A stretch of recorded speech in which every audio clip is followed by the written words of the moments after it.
तो साउंड बंद हुआ है।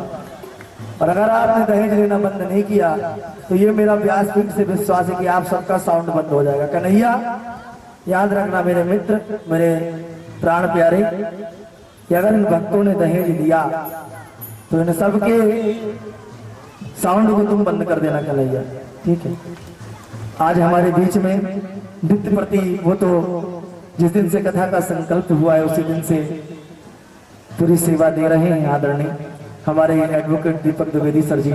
उनका भी आज कथा में आगमन हुआ है, कल भी हुआ था, पर मैं कल व्यस्तता के कारण आपको याद नहीं कर पाया। आपका भी मैं हार्दिक हृदय की गहराइयों से हार्दिक हार्दिक स्वागत वंदन अभिनंदन करता हूँ। आदरणीय हमारी भाभी श्री भी यहाँ पर विराजमान हुई हैं, उनका भी मैं, वो मुझे देख रहे हैं, मैं भी उनको यहाँ से देख रहा हूँ। आपका भी हृदय की गहराइयों से मैं हार्दिक हार्दिक स्वागत करता हूँ कि आप नित्य प्रति अपना समय निकाल करके कथा में विराजमान हो रहे हैं। ठाकुर जी आपकी भी सारी मनोकामनाओं को पूर्ण करें। एक बार सभी भक्तों के लिए ताली हो जाए जो आज बड़ी शांतिपूर्ण ढंग से बैठ करके कथा को श्रवण कर रहे हैं। धन्य संस्कार धानी के भक्त, आज उन्होंने अपना परिचय दे ही दिया।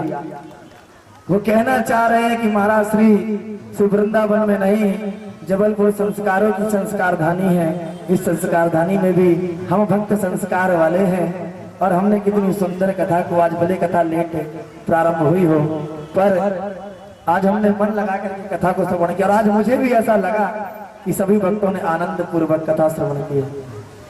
भक्तों आइए हम दशम स्कंद की ओर चलते हैं, उत्तरार्ध की ओर, और आज के मंगल में विवाह को हम सभी श्रवण करते हैं।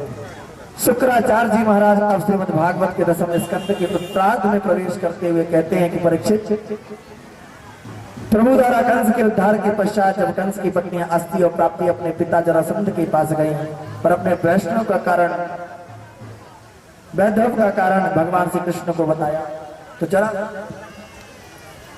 जरासंध ने कुपित होकर के तेज अक्षौषणी सेना के साथ मथुरा पर आक्रमण कर दिया। अपार सेना भगवान ने जरासंध की समस्त सेना का संहार कर दिया और जरासंध को जीवित छोड़ दिया। इस प्रकार लगातार जरासंध ने 17 आक्रमण किए, पर भगवान उसे बार बार छोड़ देते थे। जरासंध जब 18वीं बार मथुरा पर आक्रमण कर रहा था तो इधर नारद जी ने योजना बनाई और जरासंध के साथ कालयवन मलेक्षरों के राजा को भगवान से युद्ध करने के लिए भेज दिया। पूरी मथुरापुरी को भगवान से घेर लिया गया।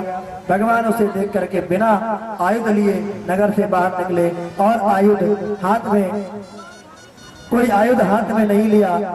कालयवन श्री कृष्ण को पहचान करके पकड़ने के लिए दौड़ा तो भगवान ने दौड़ लगाई और दौड़ते दौड़ते एक गुफा में घुस गए। उस गुफा में महाराज मुचकुंद सो रहे थे, उन्होंने अपना पीताम्बर उड़ा करके भगवान छुप गए। कालयवन ने पीताम्बर को पहचान करके भगवान श्री कृष्ण समझ कर सोए हुए महाराज मुचकुंद को जोर से लात मारी। मुचकुंद जाग गए, उनकी दृष्टि पड़ते ही कालयवन भस्म हो गया। शुक्राचार्य जी महाराज कहते हैं कि हे परीक्षित, देवासुर संग्राम में मुचकुंद ने देवताओं का सहयोग दिया है और वरदान मांगा, मुझे विश्राम चाहिए। देवताओं ने कहा यहाँ विश्राम कीजिए, जो आपको असमय जगवाएगा वह भस्म ही हो जाएगा। तो आज भगवान ने मुचकुंद के द्वारा कालयवन को भस्म कराया है और मुचकुंद ने भगवान की स्तुति और भक्ति का वरदान मांगा। तो भगवान ने मुचकुंद महाराज को अगले जन्म में अपनी पावन भक्ति का वरदान दिया है। संतों की मान्यता है कि वही मुचकुंद कलिकाल में फिर नरसिंह भगत प्रकट बनकर के प्रकट हुए हैं और जिन्हें भगवान की अविरल भक्ति का अधिकार प्राप्त हुआ है। परम भक्त नरसिंह जी भगवान के अद्भुत भक्त थे, जिनके लिए भगवान सावल सा सेठ बन करके, सावरिया सेठ बन करके विराजमान है। और भगवान ने कंस का वध करके द्वारिका पहुंचे हैं। उधर तो भगवान द्वारिकाधीश बनकर के ठाट से विराजे हुए हैं। यहाँ जरासंध ने पूरे पहाड़ को जब भस्म कर दिया तो मुझे विश्वास हो गया कि मैंने दोनों को भस्म कर दिया है। विजय का शंख बजा करके मगर देश लौटा। जरासंध ब्राह्मणों को अनुष्ठान पर बैठा करके आया था कि अब की बार मेरी विजय अवश्य होनी चाहिए। सो भी हो गई। भगवान ने ब्राह्मणों का महत्व बढ़ा दिया और जरासंध ब्राह्मणों का बड़ा अद्भुत भक्त बन गया। 11 वर्ष की अवस्था में वृंदावन छोड़ करके प्रभु मथुरा पधारे। 14 वर्ष तक मथुरा में रह करके असुरों का उद्धार किया भगवान श्री कृष्ण ने। और आज 25 वर्ष की अवस्था में प्रभु द्वारिकाधीश बने हैं और महाराज उग्रसेन को मथुरा का राज्य सौंपा गया है। और अब हमारे प्रभु आज 25 वर्ष की अवस्था में प्रभु द्वारिकाधीश बने हैं। दाऊद भैया का विवाह महाराज रेवत जी की पुत्री रेवती महारानी के साथ हुआ है और द्वारकाधीश बनकर के प्रभु का प्रथम विवाह भगवती लक्ष्मी स्वरूपा रुक्मणी जी के साथ संपन्न हुआ है। परीक्षित कहते हैं एक क्षण महाराज इस विवाह के बारे में मैंने बड़ी विचित्र बात कही। राजा भीष्मक की एक बेटी थी जिनका नाम था रुक्मणी।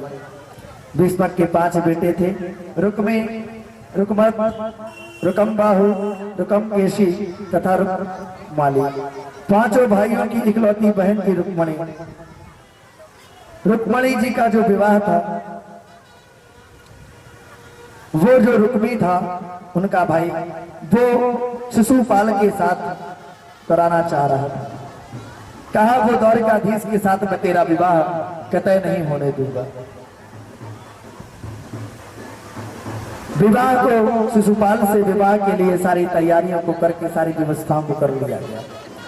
जैसे ही रुक्मणी मैया को पता चला कि मैं कल परसों हमारे घर पे बारात आने वाली है तो ही रुक्मणी मैया ने कहा कि हे कन्हैया अब क्या किया जाए।